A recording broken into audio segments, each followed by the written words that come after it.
این آب نه با واسطه استفاده قوه برق بلکه با استفاده نیروی پنل آفتابی جاری می‌گردد و مساحت زیاده از 30 هکتار زمین‌های آبی را در دهه بهارستان آبیاری می‌نماید. این چاه عمودی در دهه بهارستان دهات باباشاهیان در ناحیه واسه سالهای طولانی از فعالیت باز مانده بود. اکنون که آن را برقرار نمودند هم به واسطه قوه برق و هم طریق استفاده باتری‌های آفتابی آب می‌پرتاید. در این زیرستگاه در پهلوی زیرستگاه برقی اکنون زیرستگاه انرژی برقرار شونده نصب کردند. این لحظه زیرستگاه برقی خاموش کرده شده است.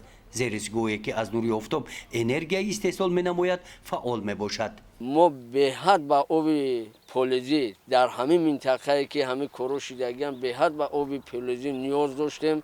زمین‌ها سالهای دراز بود، فقط یک حاصل غله‌دانه میشد، بعدی با پودچر تبدیل میشد. بعد دستگیری همین‌ها باوری کامل دارم که همین زمین‌ها ما تا 3 حاصل میگیریم. با همین کورو را در دیگر منطقه‌های جماعت تشکیل میکنیم. در پهلوی زیرستگاه پنل های آفتابی وصل کرده شدند که آنها از نور آفتاب انرژی را به زیرستگاه انتقال میدهند. شماره پنل های آفتابی اینجا 38 عدد را تشکیل داده است. در ناحیه واسه که زیاده از 80% آبیاری زمین ها طریق پایگاه های آبکشی برآمده شدند، استفاده چنین تجربه در این سمت از همین ایستگاه شروع گردیده است.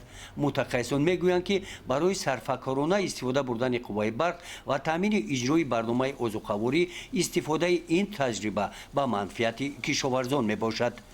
گزارش خوجا نظریف خدای نظر ظهورов از ناحیه واسه برای برنامه اطلاعاتی نوید.